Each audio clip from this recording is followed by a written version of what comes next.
Welcome everyone to the Spiritual Freedom Support Call number 22. How is everyone doing this week? This is our second week of 2017.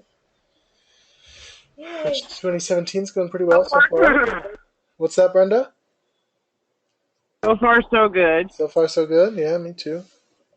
How's everyone else? I know, Yep. Franz, you've been a bit rough. You were sick.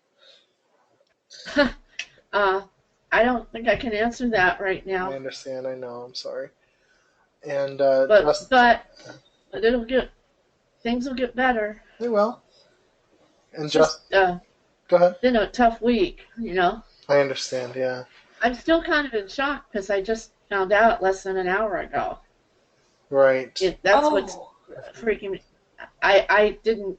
My friend she and I both were his friend, and she just found out. She just happened to go on Facebook to check on him on his page because we did it every day, Mm-hmm. and I hadn't done it because I wasn't feeling good today, and I was sleeping, and she told me. But you know, Right. he's in a good place. He was a very special person, so Right. I just have to process it, and I thought this was a good place to be too. I mean, I'm not going to sit here and talk about it. I just, it's good vibes here.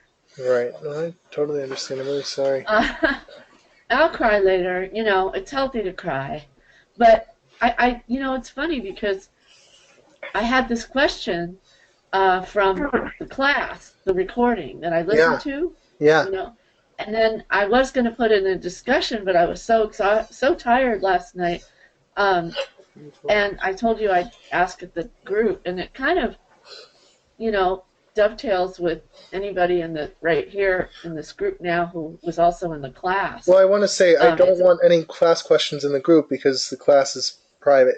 If it's pertinent I could make it general. Yeah, make it general. Very. If it's specific to anything we discussed in class, it should be private. No, I'm not going to make it very specific at all. Yeah. I just want to know when you die, if you're in a pretty high place when you die. Well, I mean, in your life, and you go to different levels and whatever happens to you. Does your consciousness, meaning does your awareness of your situation go with you when you die? In other words, like, I don't, I don't, and you asked that in the class, or in the thing too, and I don't know what you mean.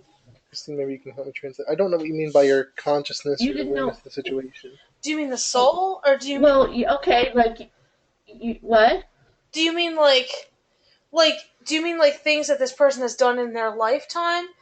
No, I just mean, I mean, has been on a high spiritual level the person has. Maybe not, maybe by default, but just on a high level, a really special person. Mm-hmm. And so they die, and but it's not just that, it's just in general, when people die, and they go wherever they go, are they aware that they died, and are they still, meaning when I say consciousness, are they still in the consciousness of where they were in the physical before they died? In other words, are they still that same person? Does that help? Sort of. So yeah, it does. I know what she's saying. Yeah, I would say yes and no. So generally, what happens is, and it depends on how advanced you are and how traumatic your death was or how unexpected.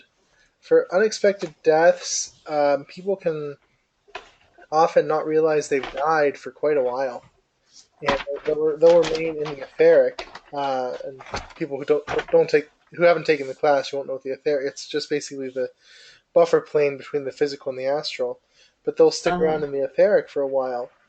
And but if it was it kind of like at the end, at least, if it was expected, and that person was in the hospital. I just want to give a complete answer just for anyone else who might have the Oh, same question. sorry. Okay. So, if it's not expected, then they're going to hang around the etheric for a while, because of the trauma, because of that kind of stuff. And often, if someone had some ties, if someone wasn't quite ready to leave, they might be remiss to, want to move on for a while. If that person had a, pretty high vibration or advanced, spirituality, then they're going to move on a lot more easily. It's a lot smoother transition. So, it'll be a lot better for them. But as far as identity is concerned, it's a transition process. So, right after you die, you'll often hold on to part of, your previous identity. But obviously, you are like your soul in this lifetime or in the just past lifetime, right, is only one of many, many, many, many, many lifetimes. Does that make sense? Yeah. So essentially, after a while, it starts to um, drop that old identity. So a lot of times, if someone contacts a dead relative or a friend or something, and that identity will be mostly in place for just for the comfort of that person, but the entity, the being, won't be attached to that and to that identity at all, that ego consciousness, because it's not. It was kind of like a character. So I've heard it actually. I just read a blog post from Erin Pavlina today. Have any of you heard of Erin Oh. Pavlina? Mm-hmm. She's Who? Erin Pavlina. She's a Yeah. No. really, really awesome psychic. No. She has a blog, and so she had this blog post recently about contacting, who's the person who just died? Carrie Fisher Yes. and her mother. Oh, welcome, whoever just connected. And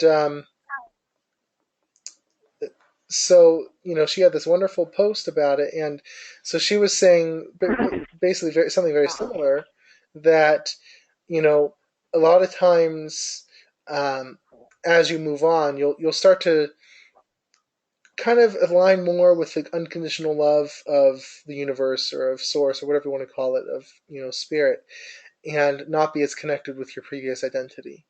Did So she Uh-huh. connect with her? she did. Yeah, she actually went and found her. Like, I don't know if it was an astral projection or in like a dream, like a lucid dream state, or what it was, but it was through sleep. Oh. And she went and Wow. found her and talked to her and her mother, who they both died. Like, what, a day or a couple Is days it apart. Uh-huh. Erin? Erin? Yes, Pavlina, Pavlina. She found her who and her mother, her grandmother. No, this person, Carrie Fisher, who just died, and her mother, who died like right after her from grief, Didn't they basically. just die too? Yeah, just Because recently. I thought it was hard to get. You told me it was hard to find. Some people say so. It can be if a person's not transitioning very well. This person was. So what happened? So she talked to her, and she said she was really happy to have moved on. It's always kind of a relief for a lot of beings, a relief to move on, because it's like dropping, the metaphor she uses, dropping chains from around your feet. And it's like you get used to them, but then once you drop them off, it's like, I don't want to put that back on. I wish It's I could do it's a that. relief. So Well, Carrie was not very. Oh, she was um, only yeah, 63 or something. What, 60. 60? Yeah. What, Justin?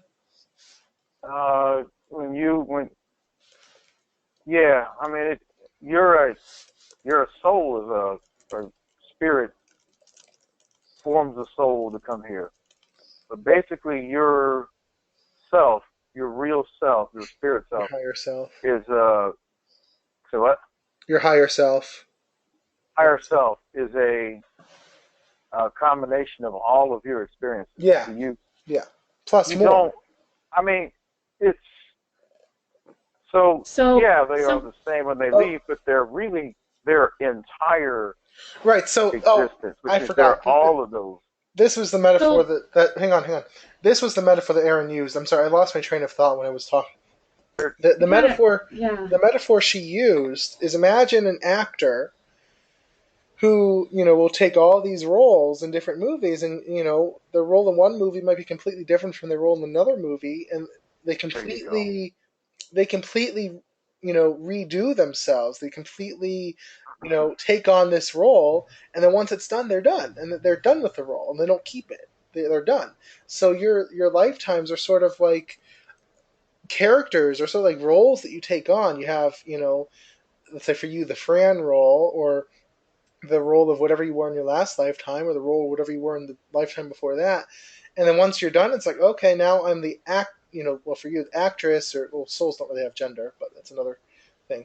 But I'm the actor who took on all these roles. Now I'm done with the Fran role, or whatever, or the whoever whoever your friend is, and now I'm done with that role, and um, I'm gonna stay here for a while, and then I'll go take on another role, because it's fun, and it gives me So new experiences.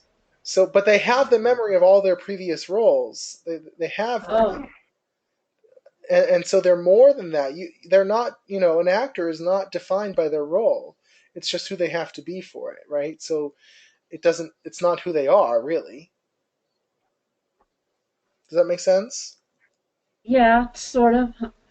Do they? So as they're making that transition, they're aware of who they are and what's going on. Like you said, unless it's sudden sometimes. Right. Like, yeah.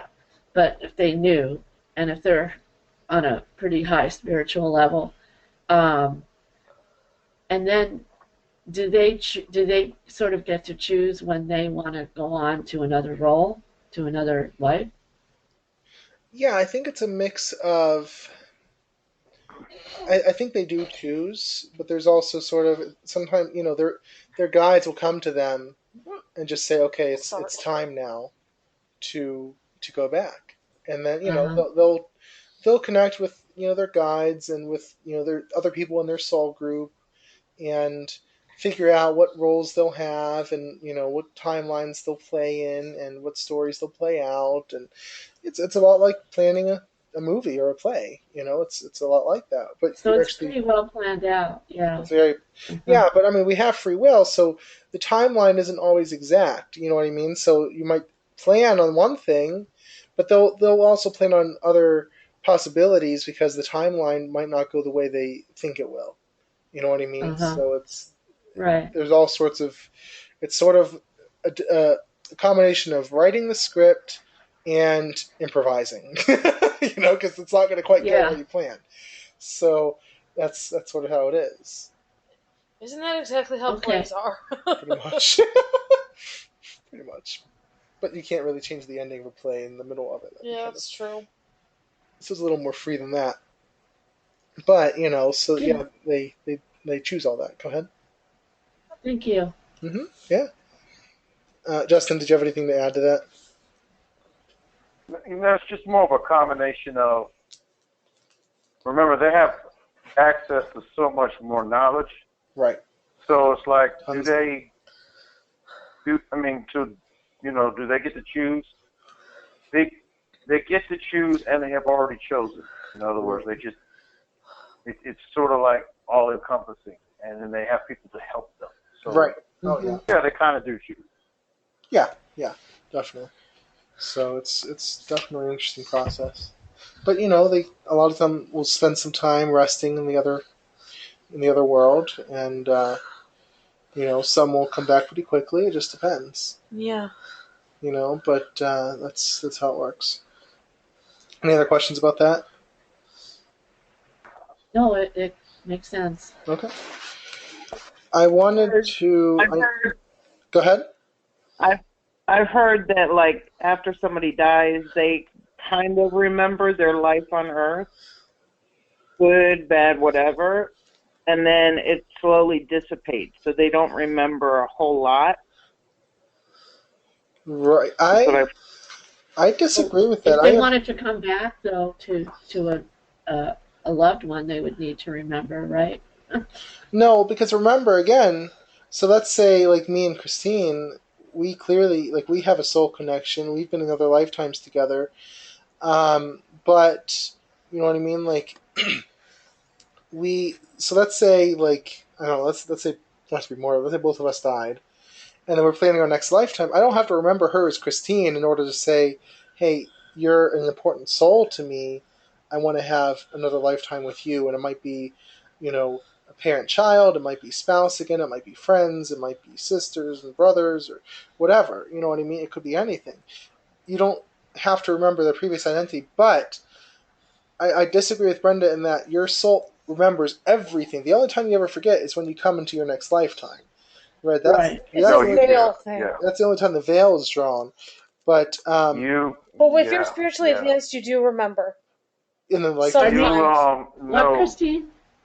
In you your have access to all of your memories from yes, all of your lifetimes when you yes, pass back over. and much more. Unless there's some reason that one Yeah, of the guys blocks it, you have access to it. like you ever hear So of you the? Wow. only Yeah, go ahead. Go ahead. Sorry, Justin. no. So you really don't. You can remember any of them. Right, You just kind of the knowledge is there. right. And you ever hear of the life review? And the reason behind the life review is basically all your memories. Yes. Your memories all come back, and it's not just memories of what you did. It's memories of the impact of everything you did, um, how exactly everything played out, could have played out, what different things you could have done. Like you get not only what happened, you get all the different timelines, you get the whole shebang, so to speak, and Mhm. you get so much more. It's not just when I was such and such an age, I did this and I did that, and no, you'll remember the exact words you said to people. You'll know what that person thought when you said those words. You'll know, what Hmm. other people overheard. You'll know everything possible to know. And you can access that easily if you choose to. Now, most people, obviously you move on from that, but you can easily access it at any time. You don't forget it. It's just you become detached. It becomes like a dream. You ever have like a dream that's so real and you wake up and it starts to fade and it's not so real anymore. Even though you Yes. had high emotions in the dream, once you wake up, those sort of become very fuzzy. It's very much like that. So, once you pass on, um, yes, you'll care about your other like family members and other loved ones, but you'll be detached. You'll know they'll be okay. You'll know everything. You're not going to be concerned about them really, especially as the more you move on from your previous life, the less you'll be Yeah, yeah. attached to that life. But you'll remember every single detail of it. And Yeah. the people from that life, you'll tend to keep up with more than say the Yes. people from 4 lives ago. Right. Yeah. You'll tend to Mhm. you'll help that family line, especially those people, Right. a little bit, and anyone attached to them a little bit more Right. than you would. So my grandma and great grandma who were over there are more likely to assist me, from a detached way. That's Yes. how it is. Right. So And they're not like some people say, I don't want my dead grandmother to be worried about. Well, no, they're not ever worried about you because they're not worried. they know they're in a place of unconditional love. They know that you're okay, and that you will be okay, and that you already are okay, and you always have been okay. They know that you're in a game that no matter what happens, you'll be okay, right? So they're not, Oh, but they'll help out. They'll do what they can, but Yeah, they'll help you out. they're not The concerned things that they, yeah, or angry or anything like that. You can't anger them. You can't upset them. but once they go to the next life, they're not going to be there to help you out or to once they, some Sort. Go ahead, higher Justin. self maybe. Yeah. Yeah, the higher yeah, self. like, Go ahead.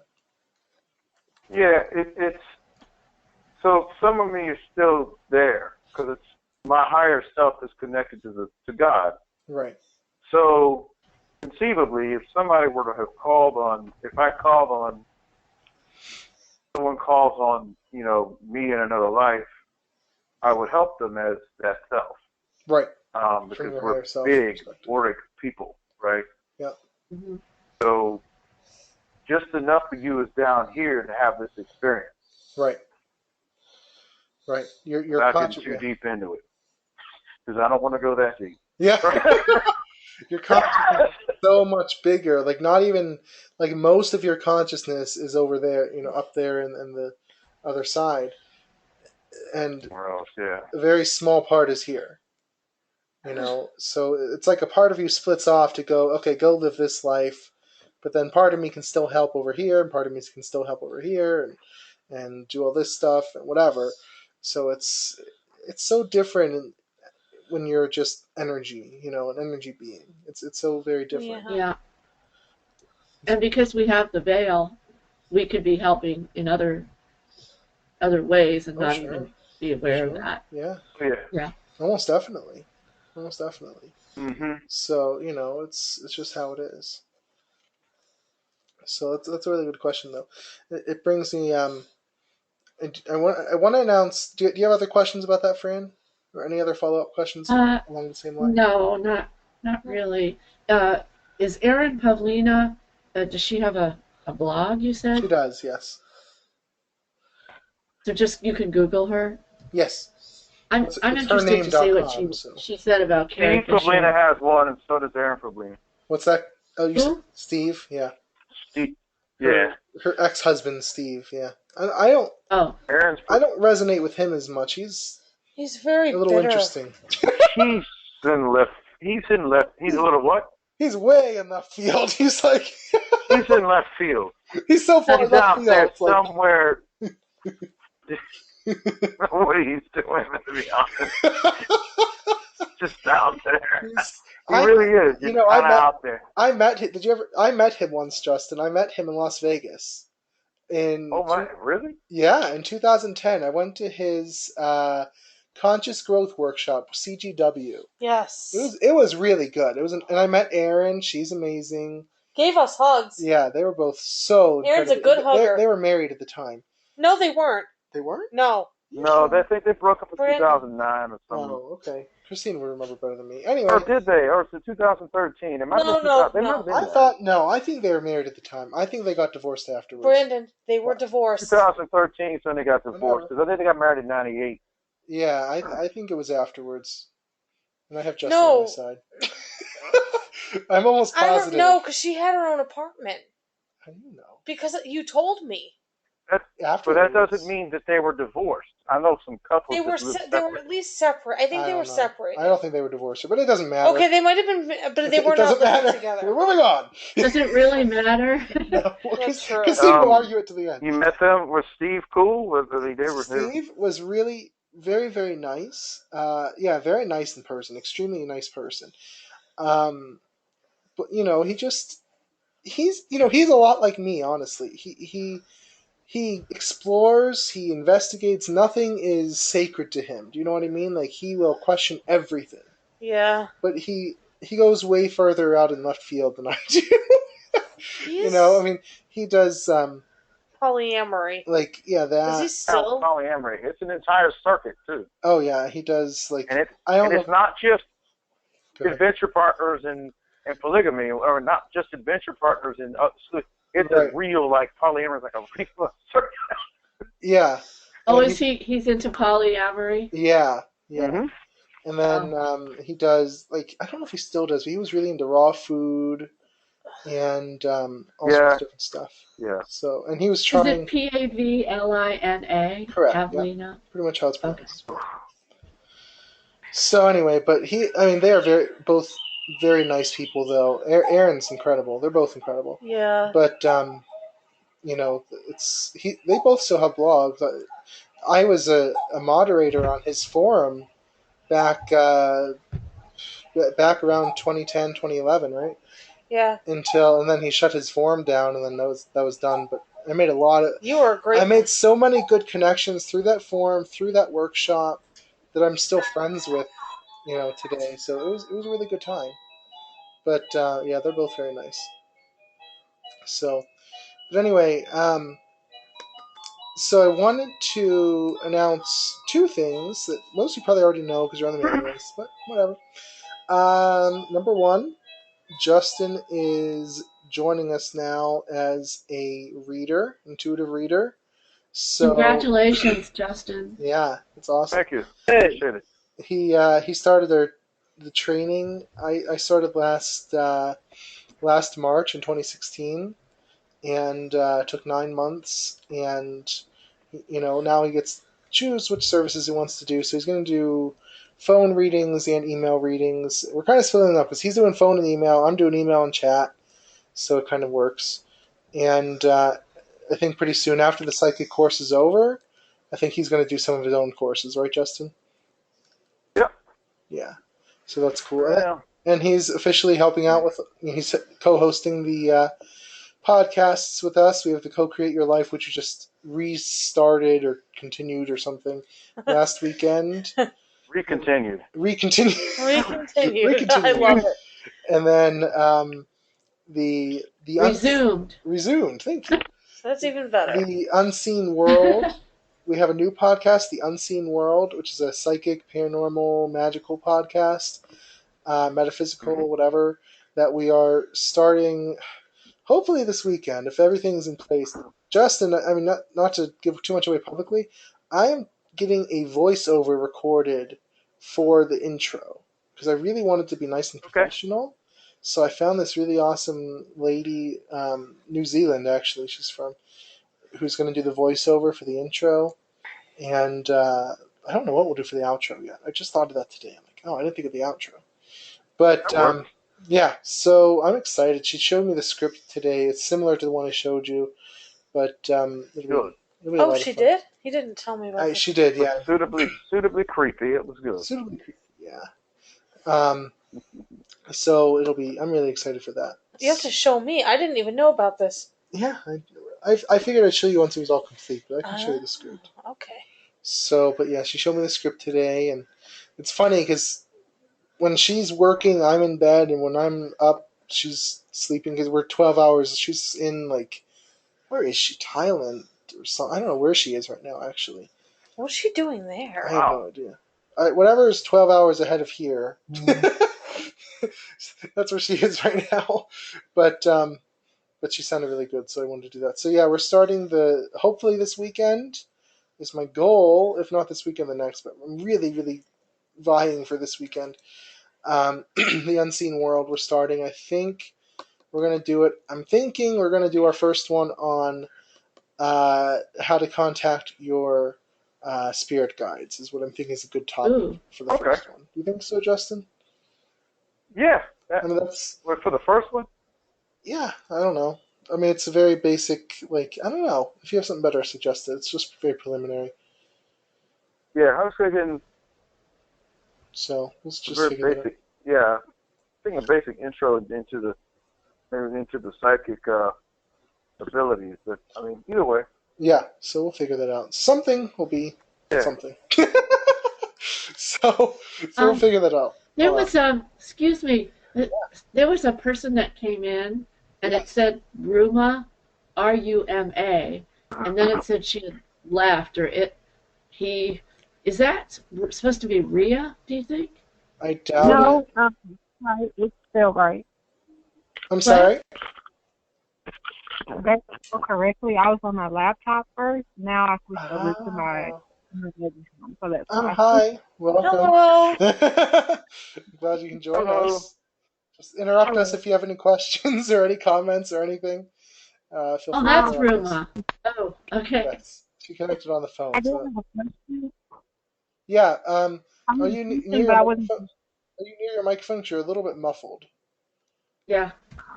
Just a tiny bit muffled. Can you hear me now? Yeah, try it. Go ahead. Okay, so I had a question, but I wasn't for sure if that was the actual topic for today. Sure, go ahead. Whatever you want to do. It's up to you. Okay, so my question relates to, because I was reading an article that I believe it was on the blog, relating to resistance.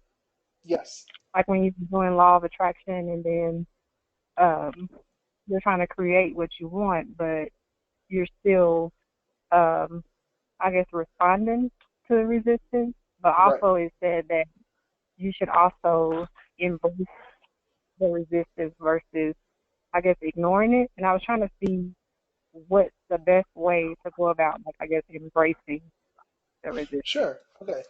That's actually a really good topic. So, how to embrace resistance? Okay, so basically, what it comes down to is, a lot of law of attraction resources and teachers and whatnot will say to kind of ignore problems, when they come up, Mm-hmm. because now it's partly true, because when you obsess about a problem in a negative way, when you give your emotional focus to a problem, you make it bigger. Mm-hmm. Okay, but what I want Mm-hmm. to clarify, the thing that people mostly miss, it's not just focusing on a problem. You can notice, you can focus, you can, witness that a problem is there. The issue comes in, what the subconscious mind, what the law of attraction really responds to is emotion. So I don't know if you saw Saturday's podcast or listened to it, but we talked about the power of non-reaction. Mm-hmm. So you don't want to give emotional investment to your problems or to your resistance. And what I mean by that is, you don't want to obsess about it, feel really, really bad about it, and really get into that emotion and stay in there a long time. Yes, that will absolutely increase your problem. But what a lot of people do is try to escape it, and all that does is really make the resistance kind of sit there in the subconscious, in your energy body, and it doesn't go anywhere. So embracing the resistance basically means having the courage to face your resistance, to, I talk about the zero state, enter the zero state, which is just basically inner stillness, inner peace, a place of letting go, and allow the resistance to come up. So realizing basically all resistance is thoughts and emotions, which are both energy, forms of energy, right? And so it's just really letting this energy come up, these thoughts and emotions, and not identifying with them, not saying, okay, I have to react to these. Embracing resistance just means that as these thoughts and emotions come up, you just sort of you are mindful of them. You watch them go by. You allow them, but you don't get sucked into the whole story of them. Okay, does Mm, that okay. does that differentiation make sense? Yes, it does. So, would an example of that be like, for example, if you have a situation and you get a negative, or you get angry about the situation, you just kind of acknowledge it, like saying, for example, thank you for that thought, but that thought does not serve me. So Exactly. Right. therefore, um, moving on to, you know, X, Y, and Z, that type of thing. Right. Yeah. So what you'll do if you're angry, yeah, that's exactly what it is. So you'll say, okay, I'm angry. I acknowledge that not even I don't I'm reading this book now, and I quoted it all over the place in Monday's post, but this um, in this book it says, how the words I am are the most powerful words you could speak. So don't hmm say I am angry, but more, you can say that out loud to someone if you want, but to yourself say, okay, I have a feeling of anger. That's fine. Or a feeling of anger is here, is, even more detached from it, but that's hard. But, I have some anger, and that's okay. I'm not going to judge myself for that, because it's a feeling. It's only a feeling. And it's like you said, it doesn't serve me. So instead of dwelling on this anger, I'm going to just let it go. And so when you switch over to the positive, what you want to do, not do it in a way that's escaping the anger. You don't want to try to distract yourself with the positive. That's what some people, or fake it until you make it or something like that. You want to kind of reset your inner state. Let the anger go, and then as you come back to a sort of normal state, then you can start to move over to the positive. So it's a resetting first. Detaching yourself from the anger or from the negative emotion, and entering a state of more stillness and inner peace, and then moving over to the positive emotion that you'd rather be feeling right now. And that process, I make it sound like a really slow process. It can be as quick as a few seconds. You can, okay, there's the, Right. especially when it just starts, you can say, okay, there's the anger. Take a few deep breaths, let that go, stillness, and then now I'd rather feel, joy or happiness or whatever, and don't force that, but just let that naturally come into your state. So it can be a very fast process if you're not too deep into the negative emotion yet. Okay. So what is this? What if this? Does it matter? Like if the situation involves other people, or if it's been happening for years, or Yeah, it will be harder in those situations for sure because you have a lot of built up momentum around it. You're very used to, focusing on it in the way that you have been. But you have to realize that your current focus, the way you've been focusing on it, is creating the same situation over and over and over and over again. So it is definitely harder, and you might not be able to do it in the heat of the moment, and that's okay. If you get really caught up in the heat of the moment and you yell and scream or whatever, or get really upset, acknowledge it. Okay, just accept it. Later on, kind of go back to that situation. Let that resistance come up for you in a safe environment where you are more in control, and then process through it. Okay, what I mean by process through it, don't analyze it to death. Just let that energy come, let it go, and then return back to a more positive state that you'd rather be experiencing. okay. Can situations like that also change like within a short period of time as well? If you're doing Yeah, it, yeah, definitely. If you are really good at at controlling your focus and especially controlling your inner state, and so if you stop reacting to the situation, this is really what I think people mean by ignoring. It's really not reacting. If you stop reacting to that situation as much as you can immediately and you keep that up, it will change very, very, very quickly. It really can. So it doesn't have to take a long time, but it's just because it's so much more ingrained in your subconscious patterns. And I'm going to talk about subconscious structures on in Thursday's post, so this will give more information about that. But if if it's so much more ingrained in your subconscious patterns, in your subconscious structures, it's just going to take more effort to remove yourself from that. So it's gonna take more willpower to not react to it because you're really gonna want to react. You're really gonna have those buttons being pushed, and you're really, really, really gonna want to react. But you have to have that part of yourself that says, "No, I'm creating this through my reaction to it, so I'm just not going to go there." okay. Right? Does that make sense? Yes, it does. Thank you. No problem. Um, I have another question, Yeah, but it's please. kind of like it's not really well, I guess it could be kind of related, but I currently work in the field as an on-site health and wellness coach, Okay. and what I've asked is I would like the opportunity to be able to, um, I guess, I like the opportunity to be able to, I guess, work like with kind of, I wouldn't say like spirit guide, but like to get information from God to be able to Right. give to the people that I actually coach, like whether one Mm-hmm. on one or in a group setting, to better Sure. help them improve their health journey. Does that make What do sense? you work now? You work in what field? Health and wellness coaching, if I understood. That's Yes. so cool. Yeah, that's really awesome. Okay, Brandon, we're doing spirit guides. I just thought I thought we said we were doing something else, but she just answered our question. Done. Yeah, awesome. Okay. See, the universe answers our questions for us. All right, go ahead with your question. I'm so sorry. I just thought. So go on. What's your question then about channeling information? Right. Be able to, I guess, get the information that's needed specifically for the individual that I'm speaking with or even the group, Uh-huh.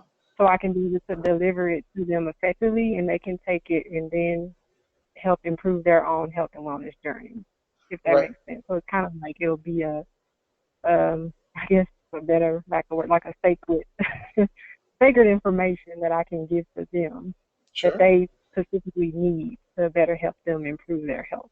Mhm. So is your question then, is this is this possible, or what exactly is your Right. question about that? So is it actually, is it possible? Well, I know it's possible because, Right. all things are possible. Right. But like, what's the steps that I have to actually go through to be able to create that experience? Okay. So yeah, it's the awesome thing is that the universe is always in our higher selves and our spirit guides is always co-creating with us. So the first thing you're going to want to do is really get in touch with your intuition if you haven't already. Mm-hmm. So meditation is very important. Any kind of exercise to get in touch with your intuition, and at any time you're giving information to someone else, or for me, when I'm blogging, when I'm writing a blog post, or when I'm giving an answer to a question, there's energy there, you know and Mm-hmm. it might not be like in a spiritual field, like yours is more health and wellness, which is great, but it doesn't matter. Energy is always flowing. So when you need information for a person, you're basically tapping into the energy stream that's going to help that person. And your spirit guides, your higher self, even that person's spirit guides can help you tap into the energy stream of information, which is going to help that person. So essentially, what happens? I have a really old post about allowing the universe to answer your questions. So Mm-hmm. what happens? The universe is always going to answer when you have an unresolved question within yourself. Okay, Mm-hmm. when you go within and say, what's the best way I can help such and such, this person, this client, or whatever of mine? What's the best way? And then you give that over to your intuition. You don't worry about it. If it's something you need Mm-hmm. immediately, then kind of have to learn how to channel immediately. But if it's something that you're going to meet with them tomorrow and you're thinking about it, and you have some time to meditate on it, give it at least a day, but a few days if possible. Give it over to the universe. Ask that question. It's sort of that creative tension I talked about, where you have the goal and it's not resolved because you're not there yet. Anything that's unresolved is going to get resolved because it's the tension. So when you ask a question and you don't resolve it, you don't answer it, your subconscious mind is going to go out to the universe. It's going to find the best answer, and it's going to come back. And it's going to give you that answer in a way that you can best receive. So it's different for everyone. It might be, clairaudiently or clairvoyantly. It could be through dreams. It could be through just a random thought you have. It could be through a conversation with another person. It could be through something you read. Anything, right? The universe will find the best way to get that information to you. So that is really how you channel it. Now, if you're talking to the person right now and you just need that answer, you have to enter that zero state before talking to them or while talking to them. And as they're Mm-hmm. talking, don't let your conscious mind get in the way. Don't let it block things. Don't get afraid of what if I don't get the right information or whatever. But really, just go within and tap into the energy stream that's going to answer that person's questions. And that comes from, again, emotions. Emotions are the magnetizing force that makes all this work. So feel the emotion of giving them the best information for them, and it's going to flow. And a lot of times, I notice that when I start writing a blog post, I don't always know where it's going to go. A lot of times I'm like, how much? Because I like to write my blog post about 2,000 words. Okay, I know it's a really, really long blog post by most people's standards, but that's my preferred length. And sometimes I'm like, how am I even going to write 500 words on this topic? I just have no idea. But then I start, and there's that unresolved tension of, I don't know how I'm going to get this post done. But then I tap into that energy stream, and it starts flowing, and it starts flowing, and it starts flowing. And pretty soon, like yesterday's post ended up to be like 25 or 2,600 words. It just keeps going, going, going. And you're like, how did And you that? could, you could go on forever. I mean, how many times for people who are in my classes have I said, like, I could do this for like 5 more weeks or 5 more months, or like I could just keep going with it. But it has to end at some point, right? Had You'll that happen with chapter 5 just now. did you? Even of your Yeah, the novel? book I was writing. Yeah, Yeah, one of the novels that I'm writing. yeah, Just like kept going. yeah. Wow. It just keeps going. Yeah. See, if you tap into that information, it'll just keep coming and coming. But you'll know exactly what to tell them. So what I'm saying is sometimes it helps just to like have a basic idea of what you want to tell them and start talking. And the universe will fill in the gaps. It will. If you're open, if you're intuitive, it will absolutely fill in the gaps. You'll get revelations just in the process of talking. Things. I will write a blog post and I'll sometimes learn just as much as the people who are reading it because I'm tapping into a stream of information. Like, oh, Stuff you didn't even know. stuff I didn't even know. If I want clarity on a topic, the best way to do it is to write a blog post on it because I'm going to get clarity, right? Right. So does that make sense? So you're going to tap into the information, the energy, while you're talking to the person, or ahead of time if you can, and the universe will bring it to you. But you always, anything you do, you should always be tapping into that universal energy stream, and it will bring you the answers that you need. Okay, thank you. No problem. Does that answer your question? Yes. Great. So, yeah, that's perfect. I think what you were saying, Justin. I think we should definitely do spirit guides. Or even like just tapping into energy of some kind. But spirit guides are a really good way of doing that. Mhm. It's a really good introductory way because they're your guides. They're going to be easier to connect to than a random stream of energy or a random spirit or something. Your guides they're trying to connect with you. So Mhm. Yes, they are. yeah. Other questions for right now, or anything else about any topic? So, one thing I wanted to bring up, there was a little bit of confusion that was expressed to me about.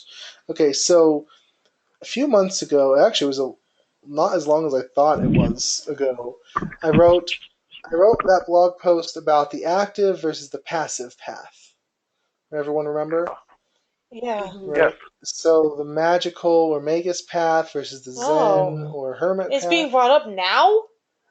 Yeah, because there's been a change in understanding, an evolution of understanding, I would say. Right, because it's been really at the center of a lot of what I've been talking about, just sort of in a different context. Um, so the question was basically how does it all fit in now? With the recent things I've been talking about, with especially I talked about the cycle of resistance and relaxation or release recently, Oh. or structural The tension and all that same kind of stuff. thing. It's the same thing. So the big difference of what I was talking Yeah, I about, don't see a difference. Go ahead. well, there is a difference. There is definitely the big difference is when I talked about it before. Um, I would say there have been three general steps in my understanding of this. Oh, I see what you mean. Yeah, Okay. Go ahead. the first one, Justin's always jumping. He always knows where I'm going to go.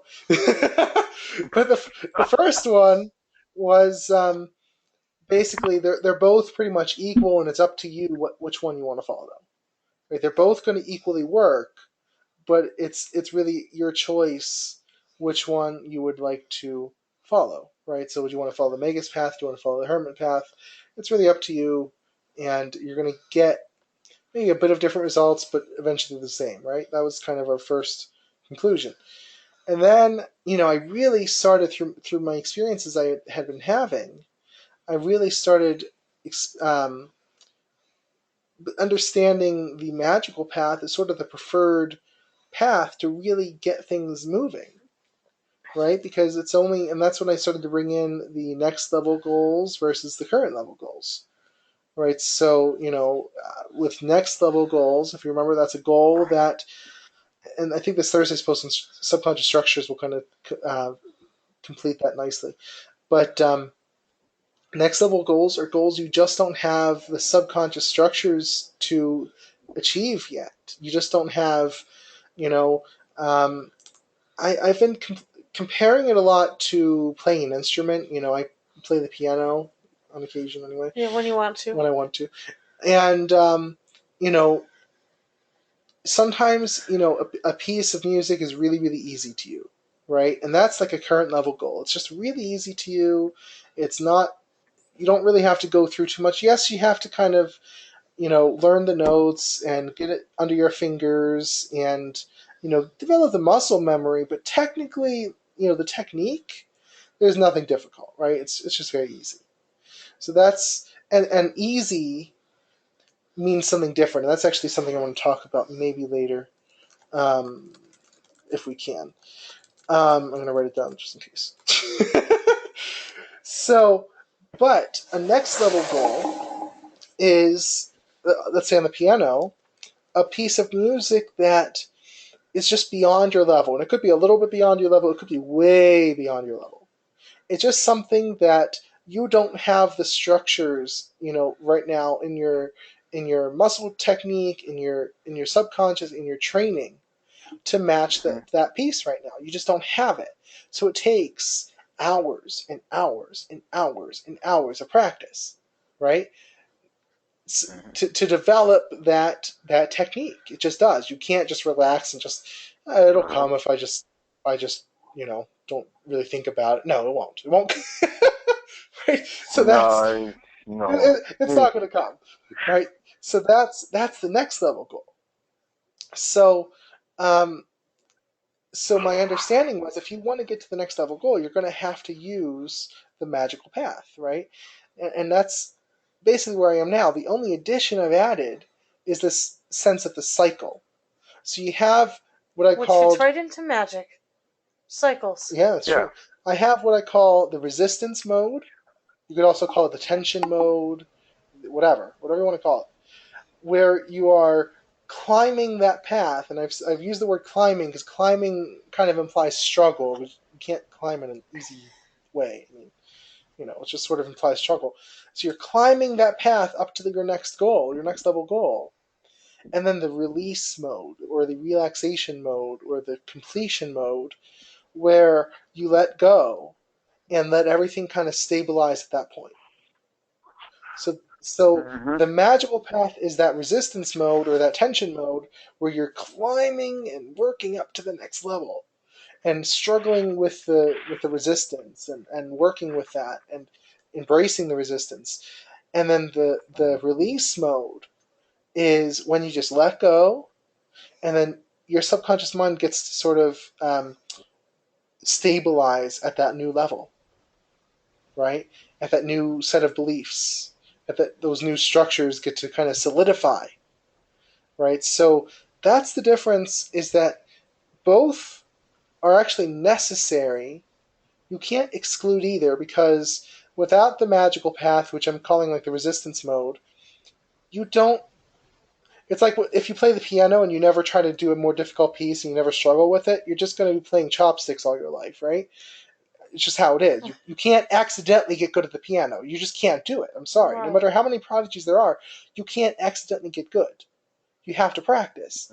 There is a book called The Talent Code. It's a wonderful book. The Talent Code basically says there's no such thing as born talent. Now, I think you can have an inclination for it, but his premise is there's no such thing as born talent. Even Mozart basically started playing the piano at, like, I don't know, 2 years old or something. His father had him playing the piano. And of course he was good, because he practiced for hours already, even before he was 5 years old. So only through struggling with it and climbing that path, that's how you get to the next level. But too much of that, and you get burned out, right? Too much of that, and it's like, you ever like weight train, and they tell you to rotate, because if you do one muscle group one day after the next, after the next, after the next, after the next, it's just not going to work. You have to give it Yeah, time you to wear your rest. insides out. Right. You have to give it time to rest and to actually rebuild those, those fibers and whatnot. So that's sort of how it is. So you have to have both. If you only have the magical path, you're going to burn out. and be way worse off. If you only have the Zen path, or the release mode, you're just not going to move anywhere. You're going to become So it's stagnant. balanced. It's balanced. It's balanced. It's a And balance. your energy will tell you where you want to go. If it's restless, if it's wanting to get to the next level, you're totally on the magical path. If it's sort of like, okay, I've made some really good progress, but now I just sort of need to catch up, then you're on the Zen path. And it's okay. And your energy will naturally, you have to go with the flows of your energy, right? You have to go with the flow of it. So if it says, I'm restless, I want more, then go on the magical path. Don't try to say, no, I got to let go. I got to just, stay where I am and let go. And, you're going to get really bored. Yeah, you don't. Yeah. Right? But if you're climbing, and your energy says, I just want to sit here and enjoy the view for a while.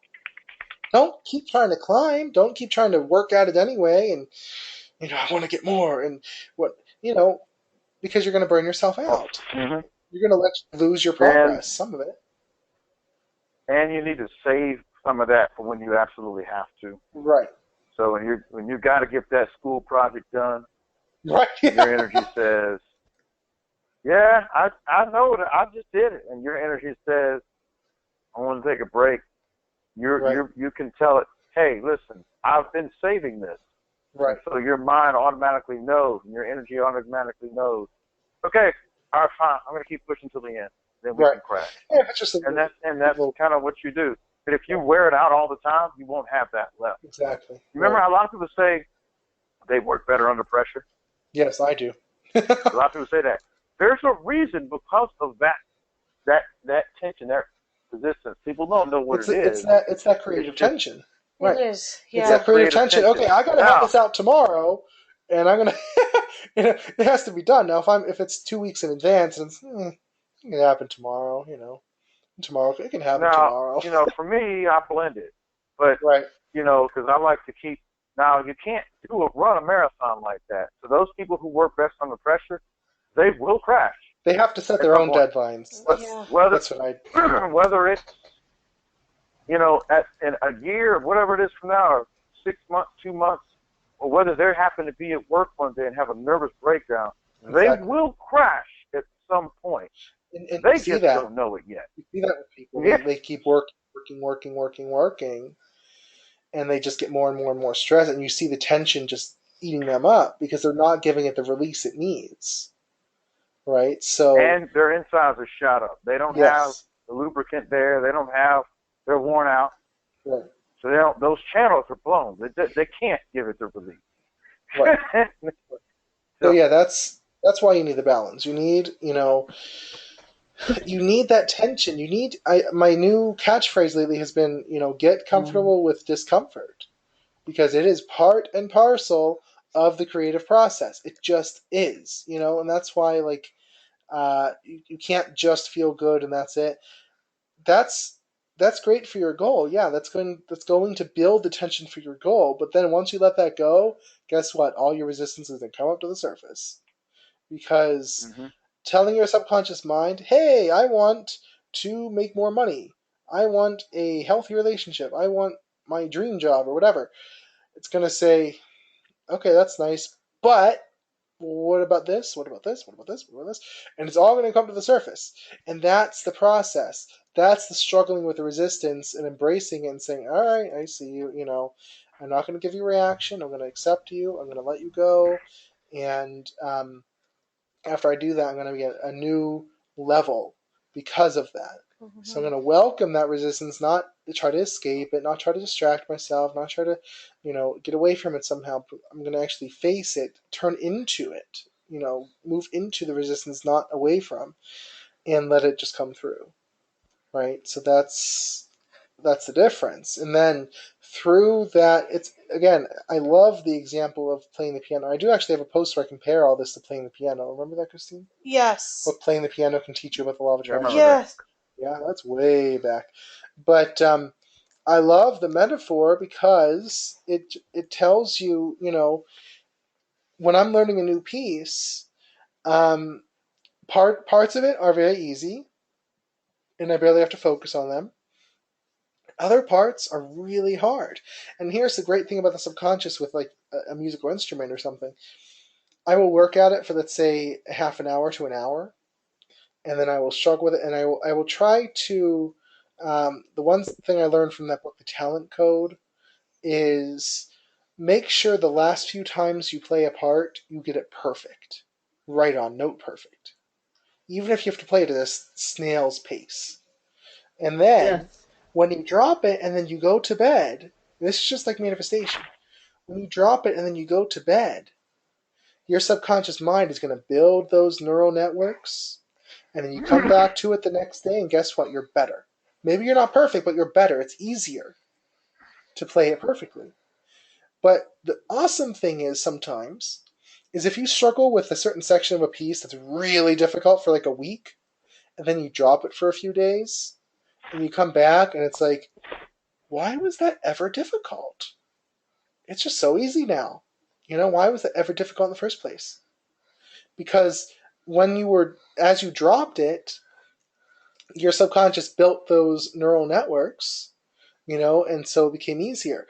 But see, here's where people go wrong: is they try to just have that last experience of dropping it for a few days without first struggling with it for a week, and that's not going to do it. It can't build the neural networks if you don't beat it up a bit and tell it, okay, this is how you play this part, right? It needs that. It needs that struggle, and then you drop it, and then it builds those networks. You can't just drop it. You can't just say, all right, here's a difficult part. I'm not even going to think about it. I'm going to come back in a week and it better be perfect. No. It's not going to happen. Right? So you struggle with it, and then you drop it, and then you come back, and it's like, oh, now it's a lot better. So that's the resistance release cycle. And a lot of people were like, well, I don't think resistance is necessary. Yeah, it is. We had a whole mountain of comments. I don't know if you saw the comments on Total Freedom from Resistance, that blog post from last week. We had over 100 comments, and a lot of it was this discussion of what's the purpose of resistance. And I just keep saying, the purpose of resistance is to drive you to the next level, to forge those subconscious structures that will achieve your goal.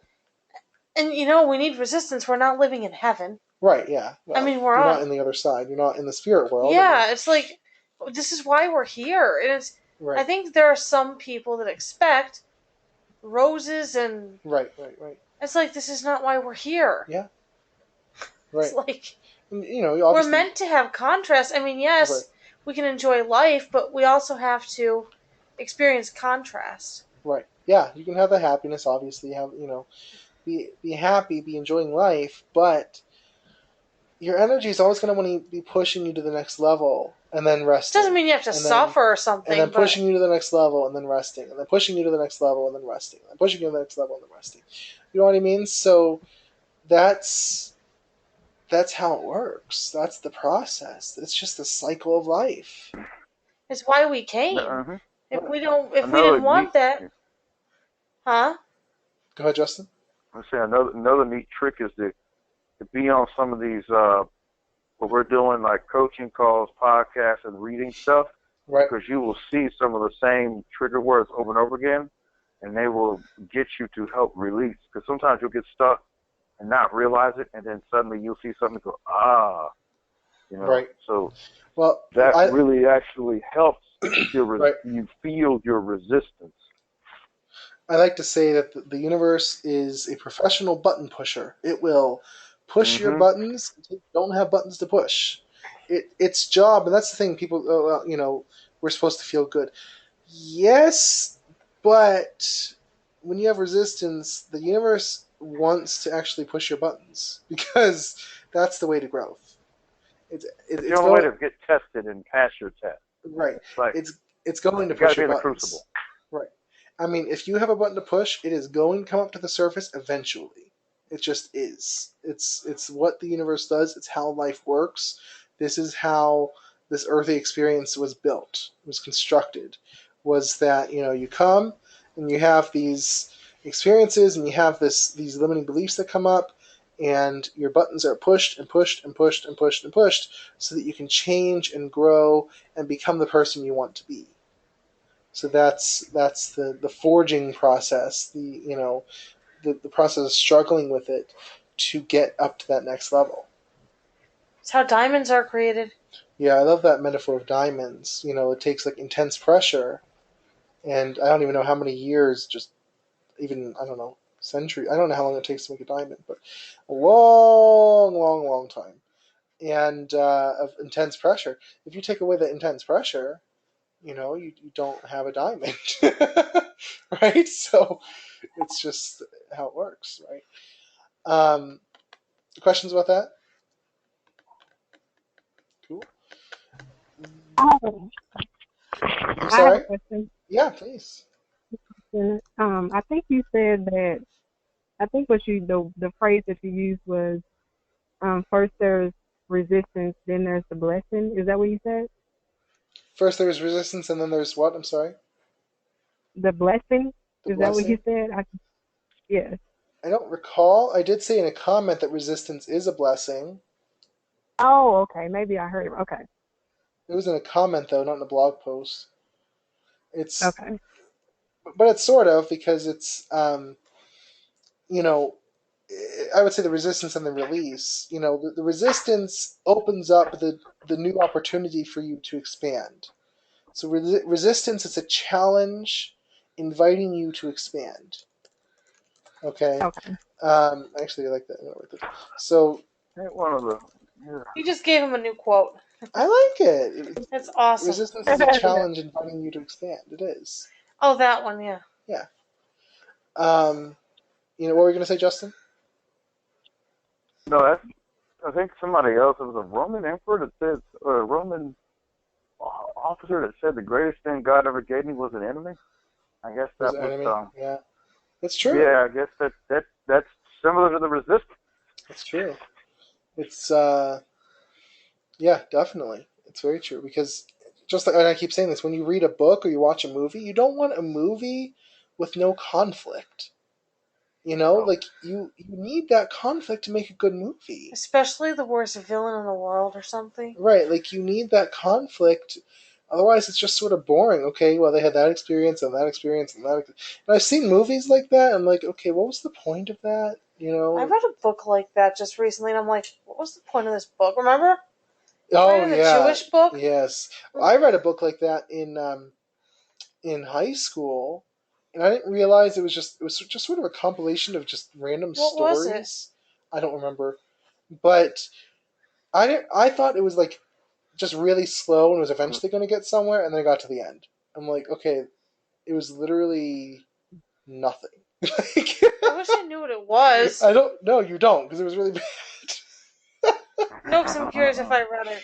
It was really bad. It was like But no. actors got paid for that movie. I'm sorry.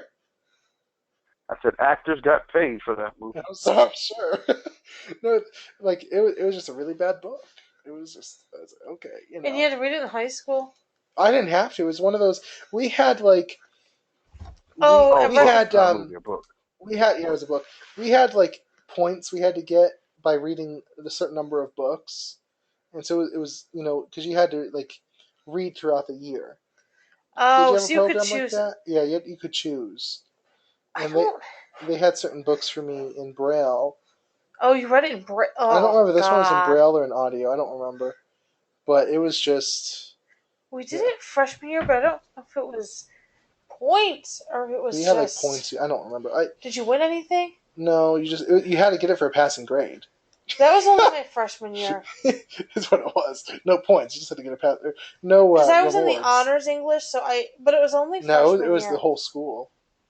Oh, it was only freshman year, Yeah. I think. So, did anyone see? I really want to point out this awesome poem. No one's really said anything about it yet, and I really want to point it out. Did anyone read the post from yesterday yet? The how to feel good and keep it balanced with reality post? No, I need to read that. There was this awesome poem. Sorry, Christine, you're going to hear it in your ear. I don't care. But this wonderful, wonderful poem that I was quoted in this one book that I'm going to review soon. And I'm sorry, it's loading. There we go.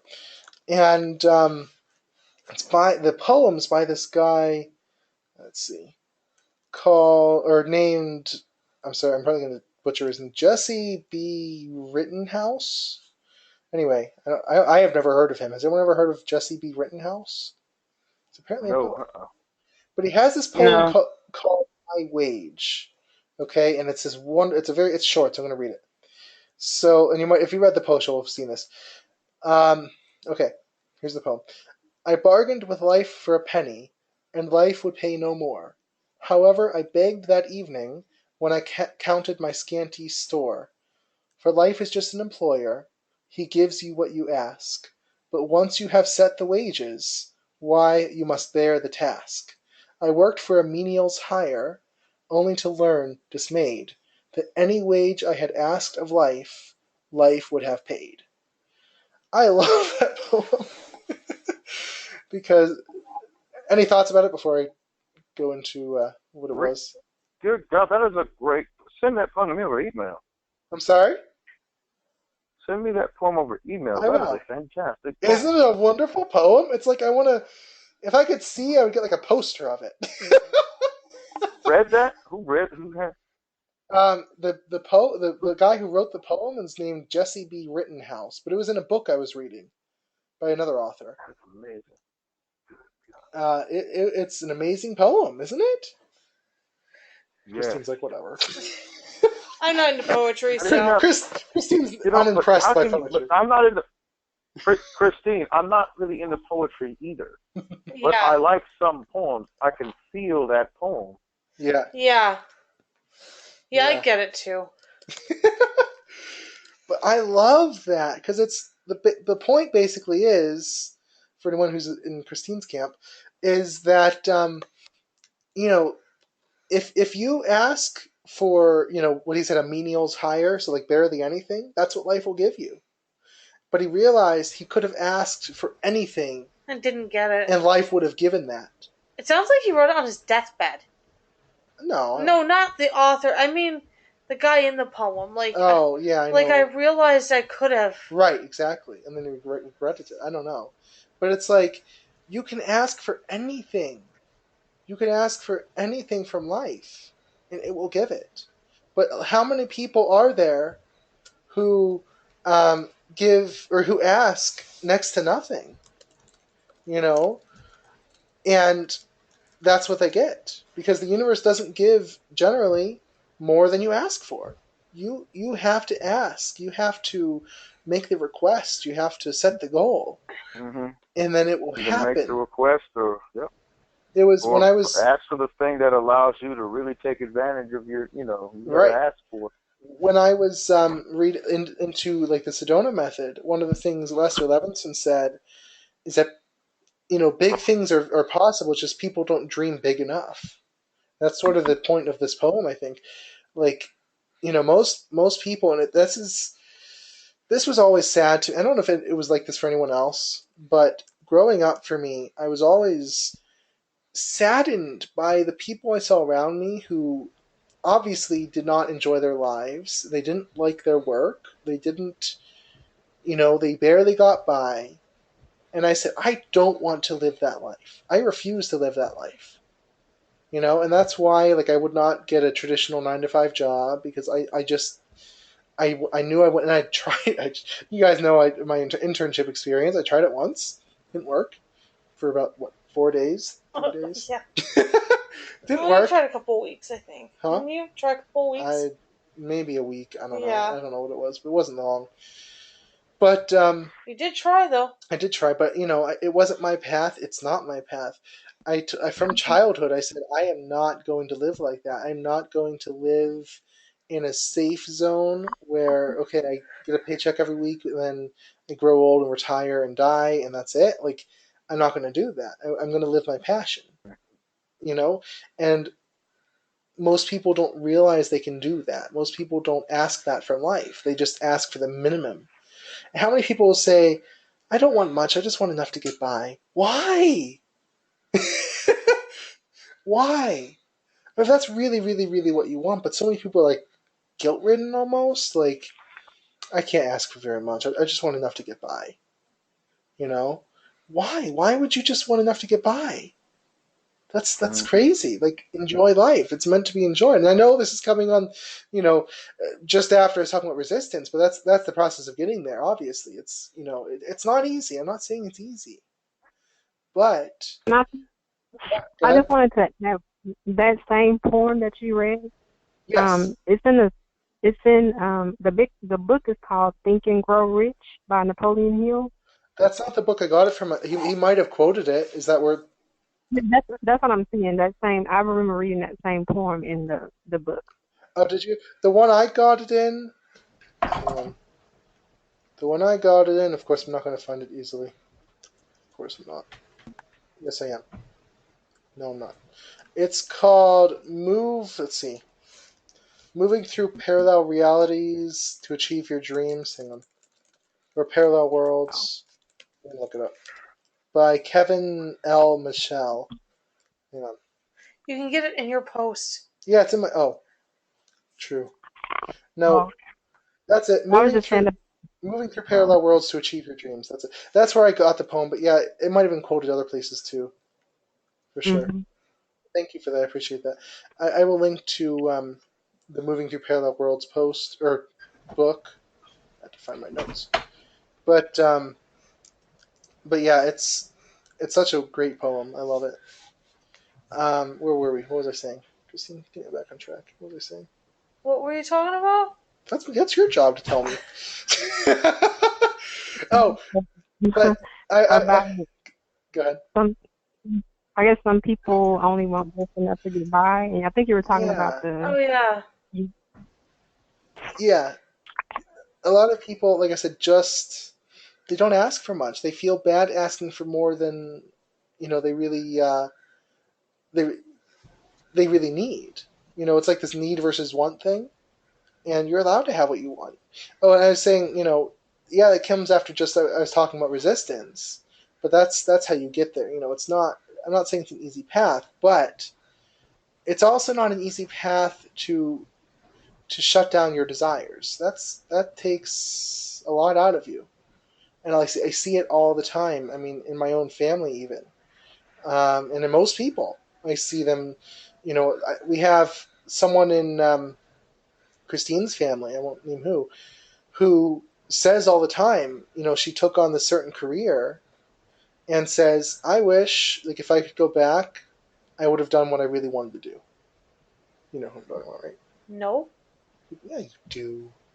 So what's the mess? Oh yeah. Yeah. I Oh. I wish, because she's like what, She'll almost be 50? 51. Oh, she's No. 50. Don't make her younger. Well, better than making her older. True.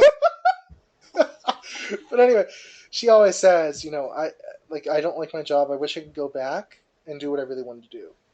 I'm like, well, you probably could start that now if you wanted to, but she doesn't believe it. She doesn't believe, and she's totally a proponent for the law of attraction and stuff, but she's not. She doesn't have what She it needs takes you. to well, I don't know, but she doesn't have the courage to go out to step out and you know go after it, which I understand. It's scary. It's very scary, but it's also it kills your soul to Unfortunately, sit on that, life will probably force it one day.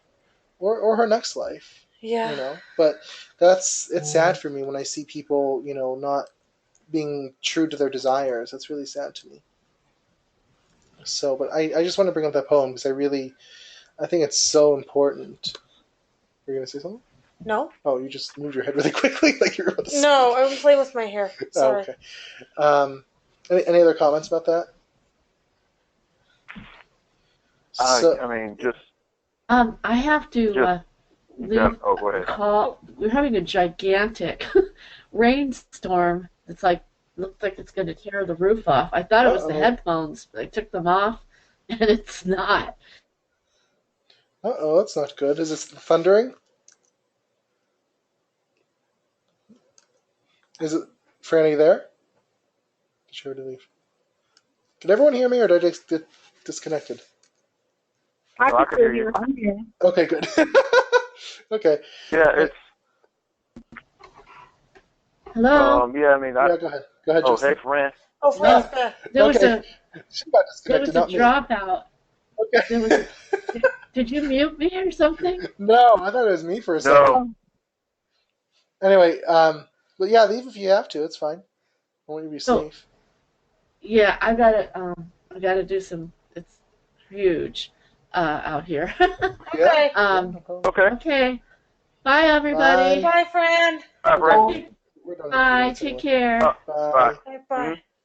So what were Aren't you you gonna say? almost done Good. anyway? Yeah, 5 minutes. Yeah? Yeah. Well, I'll wait 5 minutes till everybody's done. Okay. Go ahead, Justin. Um, what else? Somebody, that's okay. Yeah, no, that's kind of why I approached it the way I did this time too, is to make sure that I used the skills I wanted to use because Right. I at least want to be enthusiastic about what I do. Right. So I'm gonna just do it so that I use the skills I want to use because that's important to me. Right. Exactly. Yeah. It's I didn't go to a place that I didn't want to go. I didn't go there to work right. because I didn't want to go there. Yeah. I mean, I spent 2 years in a college I loved, and then 3 years in a college I hated. The only reason I stayed there was Christine. Because, Yep. she was there, and obviously, I wanted to.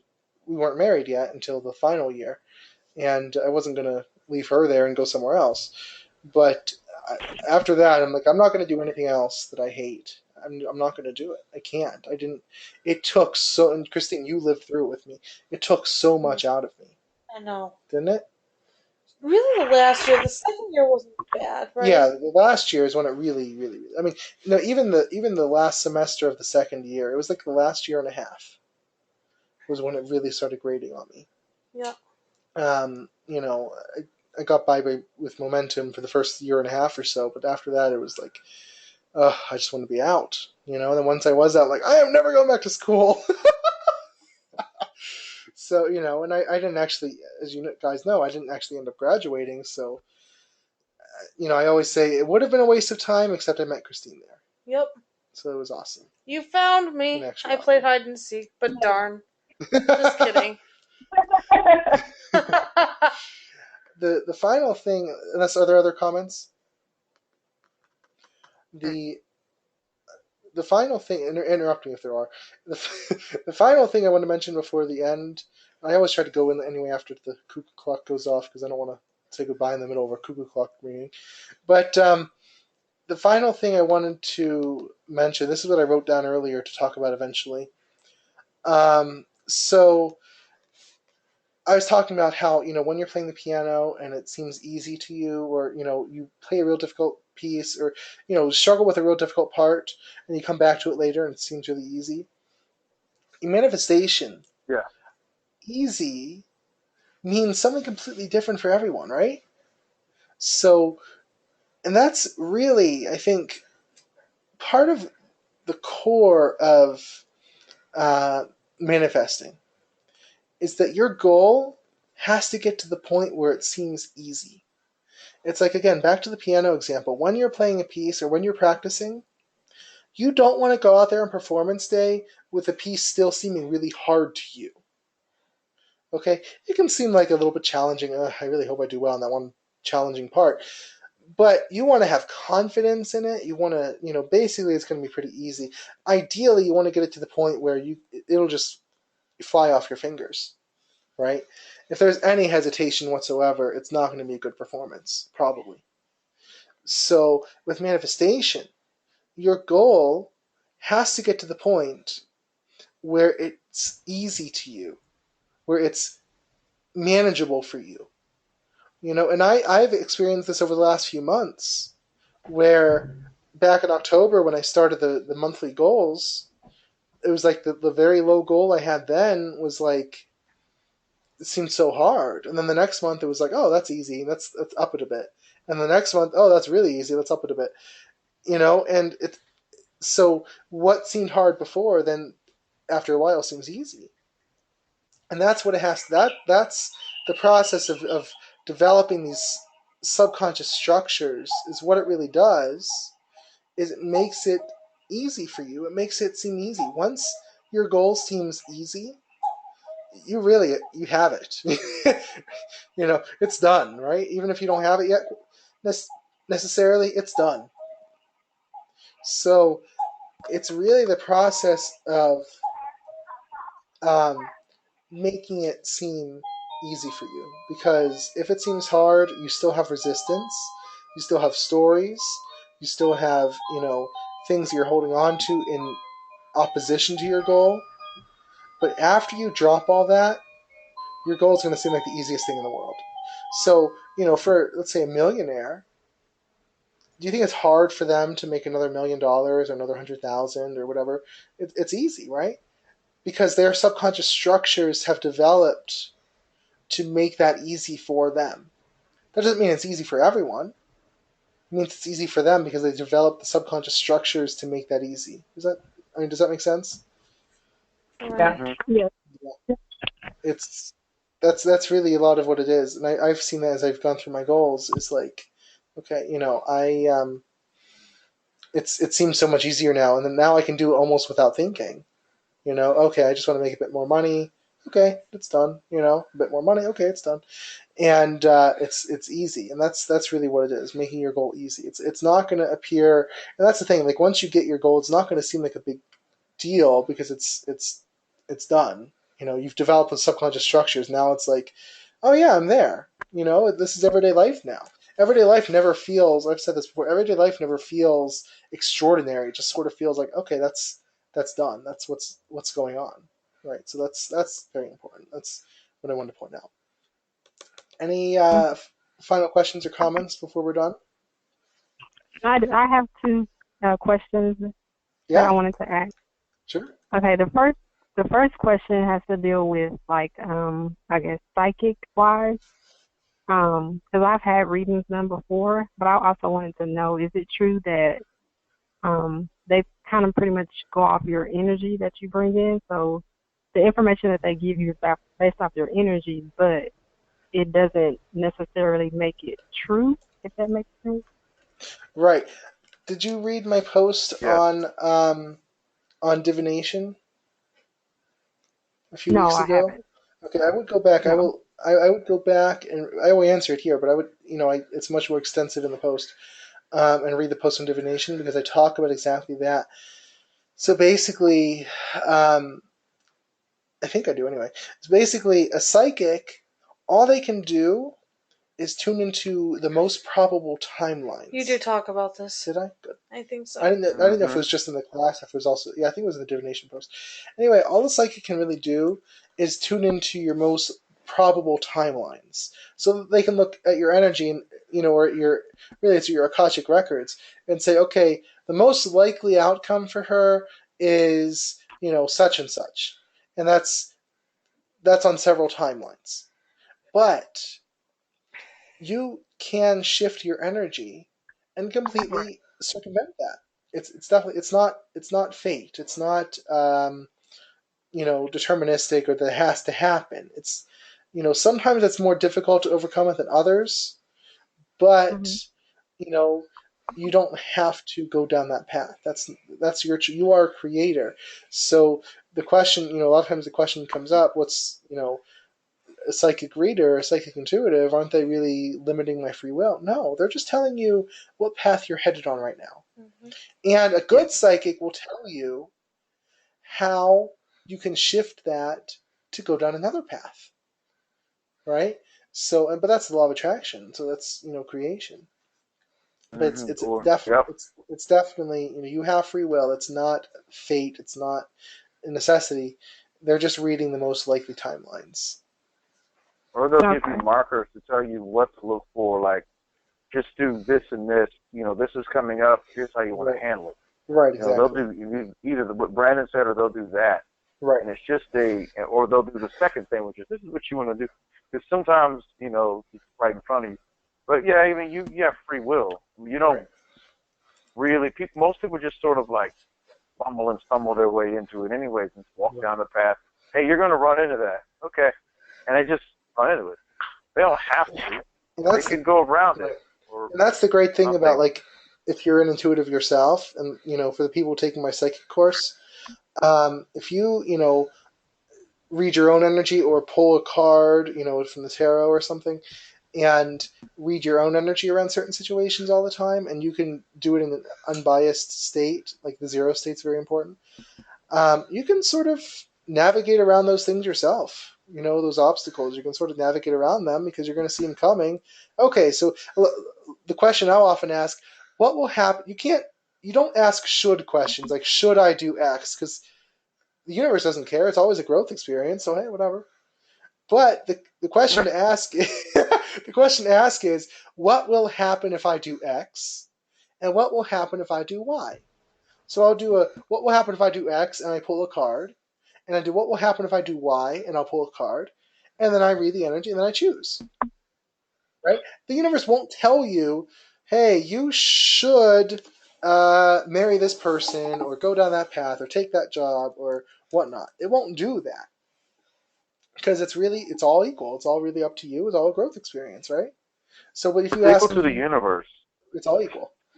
But to you, if you ask what will happen if I do this or that, or if I do this or don't do this, it's like you have that fork in the road. Like one of my favorite goddesses is Hecate. She's the goddess of the crossroads. Crossroads are those roads where you make decisions. Am I going to go this way or that way? And you read it with the energy, with divination, or with your intuition. And did you have a second question, you said, or was that it? Oh, yeah. So my last question it's related to, I guess, my own experience. So a couple months back, I had the opportunity to be on a radio segment. And that was something that I wanted to do, like be on the radio. Sure. And I did it over the phone once, but this time around I had the opportunity to be face to face and like actually go to the radio station and be on the radio. When I first started talking, for the first maybe 5 or 10 minutes of the segment, I was a little nervous, but as time went on, it felt really easy. And then when it was time to go, I had a feeling that came over me that was kind of like, I don't want to go because this feels so, right. Right. So what actually is that? Is that something to ignore, or is it more just kind of like maybe you just got comfortable? I would say that's. A minute, you had a feeling that said she didn't you want to don't stop want to do what? That she didn't want to stop doing that. You didn't want to leave the radio station, right? That's a sign to me that I want more of this. That's like your higher self saying, "Hey, you like this." So focus on that feeling and say, I'd like more of that. That was awesome. I really enjoyed that. And then maybe you'll get invited back, or maybe you'll get another opportunity that's similar. And especially for the fields that you do. My dad is in healthcare also. Right. Not with what you do, but he's the president of the Healthcare Association in the state here. Right. Or not the state, Western New York. Of Western New York. He's on the radio all the time. Yeah. All the time. So there's lots of opportunities. There are lots of opportunities with what you do. So go on the radio, you can go on podcasts. That's very similar. Yeah. There are all sorts of opportunities. So the nervousness to begin with is not unusual. No. That's the embracing resistance. Like, okay, I'm nervous. It's good to be nervous a little. I'm nervous. I'm still going to do it. Right. That's kind of the embracing resistance. And then you got into it, and the energy, just like the channeling earlier, the energy stream started, and you kept going. It's like, oh, this is awesome. I don't want to leave. That's your higher self saying, hey, this is good for you. This is really what lines up with your energy. It makes, your energy resonate, and it'll be an awesome path for you. Something you can do. So yeah, it's definitely a positive sign. Yeah. It's a positive sign that you should definitely pursue more of this. Definitely. Absolutely. Does that help? Yes, it did. Thank you. Good. So this is a wonderful support call. I hope that everyone enjoyed it and got what you needed out of it. Definitely. So I hope that. Oh yeah. Yeah. Great. So they're always fun. Again, go get a reading from Justin. I got several gems out of this myself now. Yeah. Go get a reading from Justin. Now that we talk about divination, go to cocreationcoaching.org, click on readings, and either get a phone or email reading. You can get Justin. And he's good. He'll tell you like awesome. It is. He will, right, Justin? You always tell me it is. I sure will. So I think it'll be a great opportunity. So Thanks, everyone. Fran, I hope you're safe with the rainstorm. Careful. Thanks. Yeah, it's okay. And look out for the podcast this Saturday. I hope the Unseen World. Otherwise, I'll see everyone next week. Have a good one, everyone. Bye, everyone. Bye. Bye. Bye, everybody.